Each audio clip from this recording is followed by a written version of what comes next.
Hey community, it's John Jackson here over at Comfort Farms. Gonna do a quick tutorial on transplanting collards, brassica.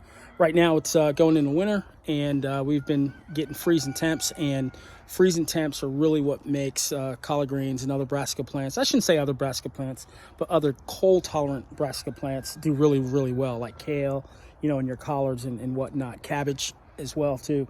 But what I did was I used my main garden to kind of grow these to size, and we're working on these raised beds here that you can kind of see all around me.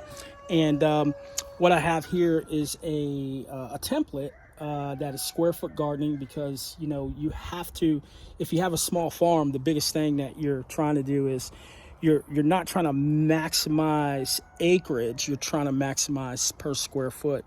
So as big commercial farms, they get how many bushels per acre. We grow to see how much money we can raise in 1 square foot. So we're not going to be growing plants that take, you know, really, really long time to grow, you know, like parsnips, which is like 180 days.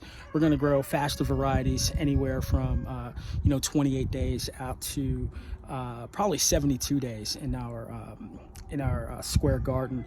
But we're looking for high yield, and so what we do is cut and come along again, where we cut the leaves off and then more leaves grow up, and then we'll have a succession planting after these. We'll put something else in the ground that's going to be able to fixate that soil, but more on that later on how we actually rotate through our beds like we do with acreage. So first thing we do is we pull these things out.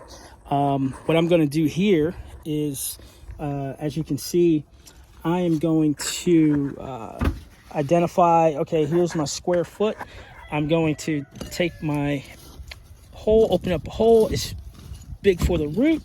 And then what I'm going to do is I'm going to take one of these leaves here. If you can see this, right? One of these leaves, it fell off. I'm going to crinkle it up. I'm going to put it in this hole, and it's going to decompose.